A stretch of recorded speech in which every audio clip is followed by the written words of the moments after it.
This show is part of One Place, a daily network of focused briefings across the stories people follow most. Welcome to The Briefing. Today, we're looking at the State Department's frantic efforts to evacuate Americans from a widening war zone in the Middle East.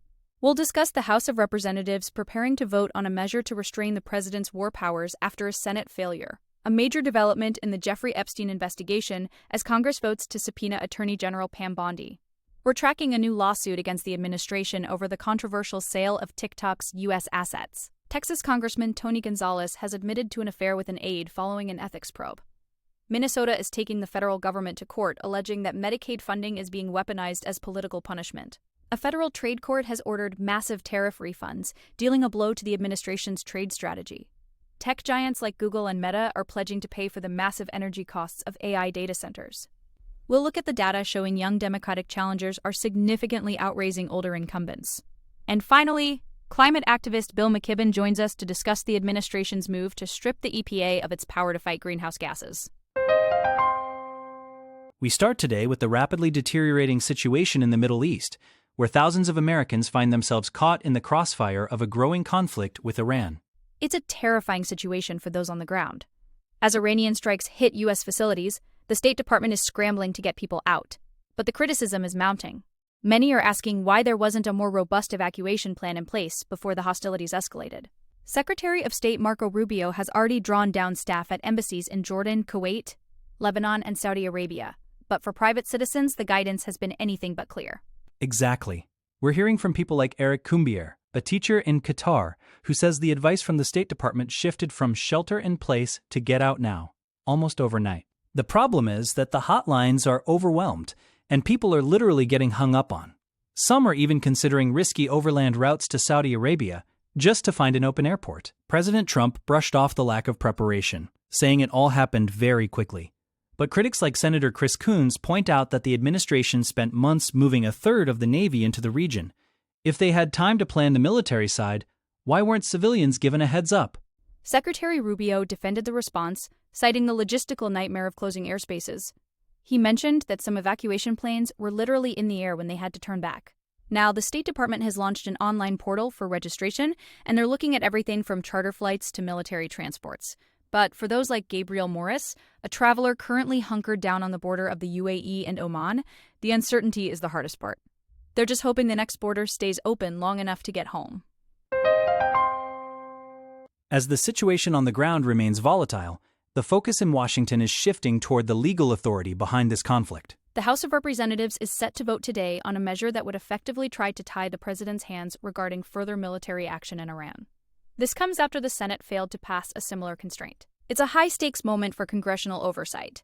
Lawmakers are increasingly worried about a full-scale war that lacks a clear exit strategy or a specific congressional mandate. While the Republican-controlled House might seem like a tough environment for such a measure, the sheer scale of the current strikes has some members on both sides of the aisle questioning the long-term implications of this engagement. It's a classic struggle between the executive and legislative branches over war powers, and with the midterm elections looming, every vote on this issue will be scrutinized by a public that is increasingly wary of another long-term conflict in the Middle East. Now, let's turn to a major development in a long-running legal saga that continues to haunt D.C. The House Oversight Committee has taken a dramatic step by voting to subpoena Attorney General Pam Bondi. They want her to testify about the investigation into Jeffrey Epstein. This wasn't just a partisan move either. 5 Republicans, including Nancy Mace and Lauren Boebert, joined Democrats in the vote. Mace has been particularly vocal, calling the Epstein case one of the greatest cover-ups in American history.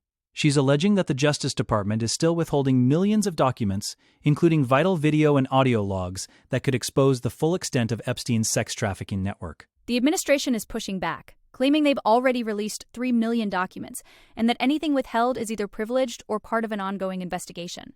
But the pressure is coming from everywhere. Representative Robert Garcia, the top Democrat on the committee, has even suggested that the DOJ is protecting files that contain allegations against the president himself. This subpoena follows testimony from Bill and Hillary Clinton last week.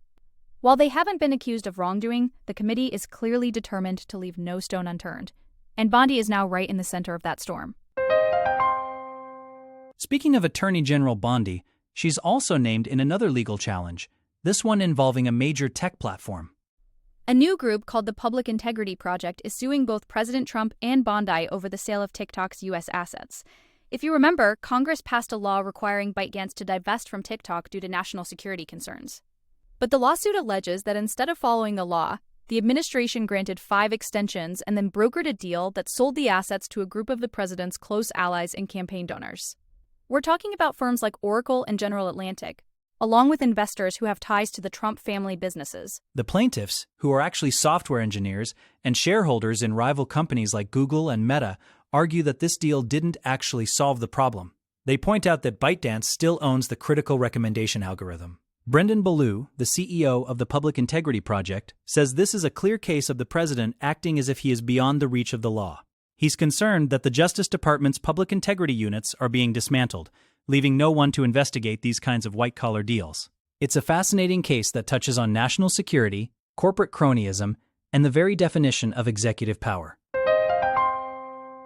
From federal lawsuits to personal scandals, we shift now to a story out of Texas that is shaking up a key congressional race. Congressman Tony Gonzalez has finally admitted to an extramarital affair with an aide, Regina Santos Avils, who tragically died by suicide last year. For months, Gonzalez dismissed these allegations as blackmail and a coordinated attack, but he's now calling it a lapse in judgment. This admission comes at a critical time, just as the House Ethics Committee launched an investigation into whether he engaged in sexual misconduct or gave her special favors, like unfair pay raises. The details are quite disturbing. There are reports of explicit text messages where Gonzalez asked for photos, and the aide's husband allegedly discovered the affair after finding messages on her phone. Her lawyer claims the workplace harassment she faced after the affair ended severely impacted her mental health. Gonzalez is now facing calls to resign from within his own party, including from Nancy Mace. He's currently in a heated primary runoff against Brandon Herrera, and while he's been endorsed by the president, this scandal could be the breaking point for voters in his border district. While that drama unfolds in Texas, a different kind of battle is brewing in the Midwest over the future of healthcare funding. Minnesota is suing the Trump administration, accusing them of weaponizing Medicaid. The federal government is withholding about $250 million in matching funds, claiming they need to investigate fraud. This follows Vice President Vance's announcement of a war on fraud, where he specifically called out Minnesota for being a poor steward of taxpayer money. But Minnesota officials are stunned. They say their payment error rate is only 2%, which is way below the national average of 6%. They feel they're being targeted because of their politics. It's not just the $250 million either. The state says the feds are already withholding another $2 billion for other alleged compliance issues. John Connolly, the deputy health commissioner, called the potential impact catastrophic. We're talking about 1 million people in Minnesota who rely on Medicaid, half of whom are children. If this money doesn't flow, hospitals and long-term care facilities could be destabilized. The Autism Society of Minnesota is already reporting that families are terrified. They've seen cases where services were dropped so quickly it led to homelessness or worse. It's a high-stakes game of chicken between the state and the federal government. Moving from healthcare to international trade, the administration just hit a significant legal roadblock. The U.S. Court of International Trade has ordered the government to issue refunds for tariffs that the Supreme Court struck down last month. These were the levies President Trump introduced using the International Emergency Economic Powers Act.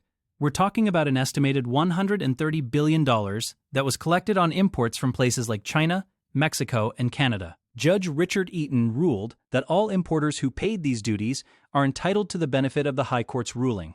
It's a massive victory for small business coalitions and giant firms like FedEx that have been fighting these taxes. The administration is already trying to pivot, with Treasury Secretary Scott Bessent suggesting a new 15% global tariff to replace the ones that were struck down.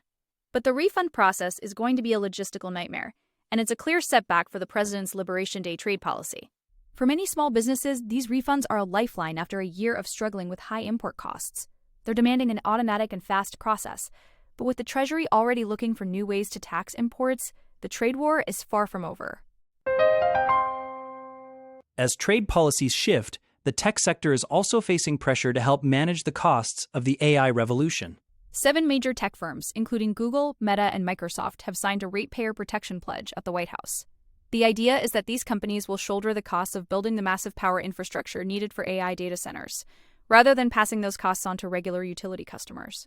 With electricity prices rising 6% last year, energy costs are becoming a major midterm election issue. The president wants to lead the world in AI, but he also promised to cut energy bills in half, and those two goals are currently in direct conflict. Skeptics, like John Quigley from the University of Pennsylvania, are questioning if this pledge is just a PR stunt. There's no clear enforcement mechanism, and energy regulation happens at so many different levels: state, federal, and regional grid managers. Plus, the ongoing war with Iran is spiking natural gas prices, which makes the goal of lower utility bills even harder to reach. The tech companies say they'll buy new generation capacity and hire local workers, but whether that actually translates to lower bills for a family in Ohio remains to be seen. As we look toward the fall, it's not just energy prices that are on the ballot, it's the future of the parties themselves. A new report shows a massive surge in young Democratic candidates challenging older incumbents. We're seeing over 80 Gen Z and millennial candidates running against House Democrats aged 65 and older. That's more than triple the number from the last cycle. And the most surprising part? They're winning the fundraising battle. Take Justin Pearson in Memphis. He's 31 years old and running to unseat 76-year-old Steve Cohen. Pearson has raised over $700,000, which is more than all of Cohen's primary challengers combined over the last 16 years. It's a sign that Democratic donors might be ready for a pass-the-torch moment. These younger candidates are often running on grassroots platforms, refusing corporate PAC money, and focusing on issues like affordability and climate change. Even in races where the incumbent wins, like Valerie Foushee in North Carolina, the challengers are putting up incredible numbers. David Hogg, who founded the PAC Leaders We Deserve, says this isn't about just electing younger versions of the same politicians. It's about a fundamental shift in the party's identity. They're betting that new voices can win back the voters the party lost in 2024. Finally, we close with a look at the environment and a conversation about the administration's latest move at the EPA.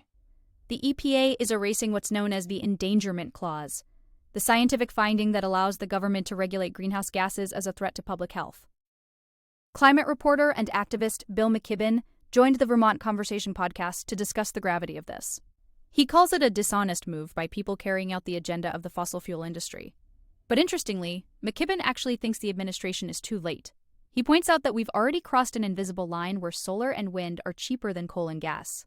Even if the U.S. government stops fighting climate change, the rest of the world, especially China, is moving at lightning speed. McKibben's perspective is that by ceding this ground, the U.S. is losing its technological and economic edge. He noted that China is installing as much solar power every 8 hours as the entire state of Vermont uses.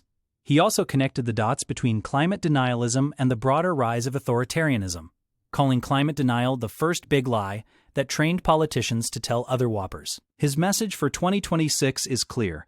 The only way to claw back is through the electoral system. It's a sobering look at how scientific findings are being treated as political obstacles rather than reality. That's all for today's roundup. From the front lines of the Middle East to the courtrooms of Minnesota, the landscape is shifting fast. We'll be here tomorrow to help you make sense of it all. Thanks for joining us. Make sure to follow the show so you never miss a daily briefing. We'll see you then.